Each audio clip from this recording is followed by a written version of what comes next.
गटामध्ये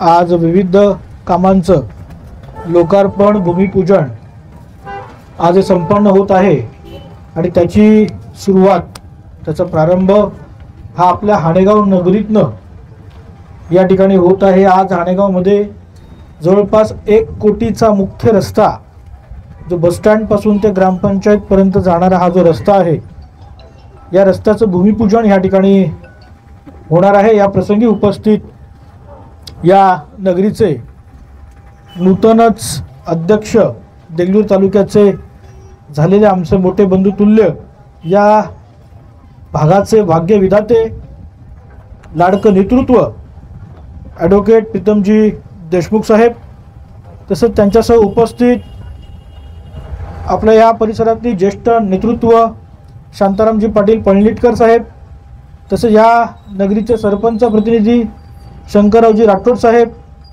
तसेच मुजद्दीन चमकुडे सर, शशिकांतजी आप्पा Malge, आकाशजी Deshmukh, खैरातचा Mulla, Amolji Jadhav, PI हुंदेकर sir, उमाकांतजी पंचगले, पत्रकार कोडगाळे, तसेच विनोदजी जोशी, यादवजी सूर्यवंशी, शिंदे इंजिनियर सर, या कामाचे कॉन्ट्रॅक्टर बालाजी पाटील इब्राहिमपूरकर, संतोषजी राठोड, पांडुरंगजी पाटील कुडलीकर, तसेच आमचे ज्योतिबाजी बडके पाटील, संजयजी भालके उपस्थित या ग्रामपंचायतचे सर्व सदस्य, सर्व गावकरी, पत्रकार बांधव, हालात न्यूजचे पत्रकार अंजुमन साहब आणि उपस्थित गावातील सर्व मान्यवर, गावातील नागरिक, ज्येष्ठ आमचे बंधुगण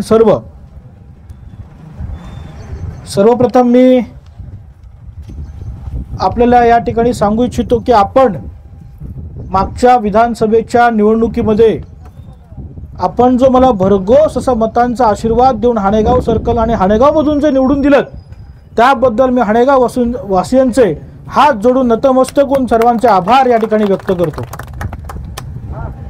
आपलं हे प्रेम कधीच विसरू शकत नाही, एवढं प्रेम मला हाणेगाव वासियांनी दिलं। म्हणजे माझी पोटनिवडणूक असेल, त्यातले मतदान असतील, त्यातलं मताधिक्य असेल, 19ला वडिलांना असेल, आणि कालच्या निवडणुकीमध्ये भारतीय जनता पार्टी आणि महायुतीचा उमेदवार असताना आपण जे मला भरघोस असं मत दिलं ते खरंच नजरेत असं भरण्यासारखं होतं। मी जिल्हा आणि मुंबई पातळीला देखील मला सांगण्यासारखं मतदान हे आपण मला हाणेगाव नगरीने दिलं, याबद्दल मी शतशः आपले आभार या ठिकाणी व्यक्त करतो। तदनंतर मी या भागाचे नूतन असे अध्यक्ष, देगलूरचे अध्यक्ष म्हणून ज्यांची नियुक्ती या ठिकाणी झाली, निवड झाली, ते आमचे मोठे बंधू तुल्य प्रीतमजी देशमुख साहेब यांचं मनपूर्वक या ठिकाणी अभिनंदन मी या कार्यक्रमातून आणि शुभेच्छा त्यांना मी या ठिकाणी व्यक्त करतो। त्यांना भारतीय जनता पार्टीने या परिसरात काम करण्याची एक मोठी चांगली संधी प्रीतमजी देशमुख साहेब यांना या ठिकाणी दिलेली आहे, जबाबदारी दिलेली आहे। आपला हा भाग कर्नाटक सीमेच्या लगत आहे, या भागाचा विकासाचा ओघ जास्तीत जास्त झाला पाहिजे अशी जिल्ह्यातल्या सर्व तमाम नेत्यांची मानसिकता आहे, इच्छा आहे, आणि म्हणूनच एक नेतृत्व या भागात आपण दिलं पाहिजे, या भागाचा विकास या माध्यमातून झाला पाहिजे, एक मनोभावना भारतीय जनता पार्टीची निश्चितपणे या ठिकाणी होती। आपण पाहू शकताय देशामध्ये नरेंद्रजी मोदी साहेब यांचं सरकार आहे, राज्यामध्ये लोकप्रिय मुख्यमंत्री देवेंद्रजी फडणवीस साहेब यांचं सरकार आहे। आज आपण पाहताय देशात आणि राज्यात विकास हा अतिशय झपाट्याने होतोय, आणि निश्चितच रस्ते हा विषय अतिशय महत्त्वाचा आहे, जिव्हाळ्याचा आहे। आजवर आपण हे प्रीतमजी देशमुख साहेब त्यांचं शिष्टमंडळ जे मला भेटायला आलं होतं त्यांना या ठिकाणी निश्चितपणे या ठिकाणी जातं। त्यानंतर मला कामाला गती आली, मुंबईतल्या कामामध्ये मी हे गट ब अंतर्गत हे काम हे टाकलेलं होतं आणि ते आज मार्गी लागलं आहे। आणि आपल्या गावाचा जो मुख्य रस्ता, कारण मालकाने मला जाताना तो रस्ता दाखवला, बघ आपल्याला असा हा रस्ता पूर्ण करून घ्यायचा आहे, अशी बेहाल ह्या परिसरात राहणाऱ्या नागरिकांची होते आणि मोठी बाजारपेठ या ठिकाणी आहे, निश्चितपणे हा रस्ता चांगला झाला पाहिजे. मी म्हटलं नाही मालक, आपण ते निश्चितपणे करून घेऊ, काहीच हरकत नाही. आणि तो आज भूमिपूजन आपण करीत आहोत, याचा मला अतिशय आनंद आहे. महत्त्वाचं म्हणजे काय, आपल्या परिसरामध्ये आपला हा जो परिसर आहे दुर्भिक्ष भाग म्हणून आहे. आज तुंबरपल्ली या ठिकाणी सुद्धा जवळपास एक मोठं तलाव या ठिकाणी मंजूर आहे. मी तुम्हाला निश्चितपणे सांगतो की हा मागच्या काळामध्ये हा पाठपुरा आपण केला, सरकारला आपण विनंती केलेली होती आणि आपल्या भागामध्ये तुंबरपल्ली आणि लोणी या ठिकाणी मोठे तलाव मंजूर आहेत. त्याचंसुद्धा आज तुंबरपल्लीचं तलावाचं भूमिपूजनसुद्धा आपण या ठिकाणी करीत आहोत. येत्या काळामध्ये पर्यावरणाला आपण इथे कुठेतरी जतन केलं पाहिजे. पर्यावरणाचा जो ऱ्हास आहे तो कमी झाला पाहिजे. येथील नागरिकांना, येथील गावकऱ्यांना पाणी मुबलक प्रमाणात उपलब्ध झालं पाहिजे. त्याचंसुद्धा भूमिपूजन हे आज आपण या ठिकाणी करीत आहोत.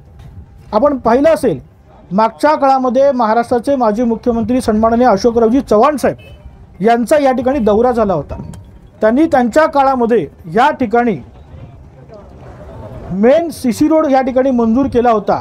हाणेगाव ते लोणीपर्यंत जो जाणारा रस्ता आहे ते सुद्धा माननीय अशोकरावजी चव्हाण साहेब जेव्हा PWD मिनिस्टर होते त्यावेळेस तो रस्ता त्या ठिकाणी मंजूर झाला होता आणि मागच्या सरकारच्या काळात तो स्थगितीत गेला होता आणि पुन्हा त्या स्थगिती उठवून मी कोर्टात त्या ठिकाणी गेलो, ती स्थगिती उठवली. आज तो रस्ता मार्गी लागला आणि त्या रस्त्याचंच काम देखील चालू आहे. म्हणजे आपल्या परिसरात गावाअंतर्गत असेल, या परिसरात ह्या गटामध्ये पाण्याचा प्रश्न असेल, रस्त्याचा प्रश्न असेल, तो सुद्धा आज मार्गी लागला. हे मला सांगताना आज अभिमान वाटतोय की आपला सीमावर्ती भाग आता विकासाकडे चाललेला आहे. या ठिकाणी विकास आज होतोय. माझे वडिलांचा सुद्धा मानस हा ह्या परिसरातील बाउंड्रीकडच्या गावांपासून होत होता. मला आठवतंय कुन्मारपल्ली असेल, येडूर असेल, या ठिकाणी रमतापूर असेल, रमतापूरचं सबस्टेशन हे वडील जेव्हा आमदार होते त्या काळात झालेलं आहे. मला बरोबर की नाही? बरोबर. त्या काळात हे सबस्टेशन झाले. त्या काळात जो येड्डूरपर्यंत जाणारा रस्ता आहे तो त्या काळात झाला होता. रमतापूरपासून हे जे रस्ते आहेत हे त्या काळात वडिलांच्या काळात, म्हणजे सीमावर्ती भाग हा आपला विकासाकडे गेला पाहिजे, विकास भरभरून झाला पाहिजे, ही एक मानसिकता. आणि म्हणून तर आज माझ्यासुद्धा कामांची सुरुवात, मला इलेक्शन झाल्यानंतर मी दौरा केला आहे, त्याची सुरुवातसुद्धा मी हाणेगावपासून केलेली आहे. विशेष म्हणजे हा सुद्धा आपला सीमावर्ती भाग असल्यामुळे आज असे 7-8 परिसरातील गावांमध्ये हा दौरा आहे आणि प्रत्येक गावात पोहोचायचं आहे. मी इन टाईम आलो होतो, वेळेच्या आधी मी या ठिकाणी पोहोचलो होतो. आता आपला दौरा हा सुरळीत चालू आहे. आता आणखीन पुढच्या गावात जायचं आहे. मी फार वेळ नाही घेणार. आपण सर्वजण या ठिकाणी मोठ्या संख्येनं उपस्थित झालात आणि या आपण एका मोठ्या कामांचे जे आज भूमिपूजन, लोकार्पण, गावोगाव आपल्या परिसरात जे लोकार्पण होत आहेत त्याचे आपण साक्षीदार होणार आहात. त्याबद्दल मी सर्वांचेच या ठिकाणी आभार व्यक्त करतो. आपण वेळ दिलात त्याबद्दल आपण सर्वांचेच मी या ठिकाणी आभार व्यक्त करून थांबतो. धन्यवाद. जय हिंद, जय महाराष्ट्र. आज आपण या ठिकाणी मुनेगाव मंदिराच्या गाभाऱ्यात आपण या ठिकाणी आहोत. मुनेगाव मंदिरासाठी, मारुती मंदिरासाठी आपण 8 लाख रुपये सभामंडप दिलेलं होतं. त्या सभामंडपाचं काम पूर्णत्वास आलेलं आहे. आज ते लोकार्पण या ठिकाणी झालेलं आहे आणि एक भव्य दिव्य आणि सुंदर असं सभामंडप या ठिकाणी भाविक भक्तांच्या सेवेमध्ये या ठिकाणी आपल्याला सेवेमध्ये आज आपल्या चालू झालेला आहे. आणि मी आपल्याला सांगू इच्छितो की माझ्या मागच्या काळातला हा फंड होता आणि हा येत्या काळामध्ये हा फंड आपण देऊन त्याचं काम पूर्णत्वास आपण आज नेलेलं आहे. आज हाणेगाव गटामधला हा दौरा आहे. या गटामध्ये जे मोठमोठी विकास कामं आहेत, रस्ता असेल, तलाव असेल, गावांतर्गत 1-1 कोटीचे रस्ते असेल ते, आणि काही ठिकाणी धार्मिक सभामंडपं देखील त्या ठिकाणी आहेत. या सर्वांचं लोकार्पण, भूमिपूजन सोहळा आज या ठिकाणी संपन्न होत आहे. आणि माझ्यासोबत माझे सर्व भारतीय जनता पार्टी व महायुतीचे सर्व सहकारी आणि या ठिकाणी उपस्थित आहेत. मला या प्रसंगी सांगायचं.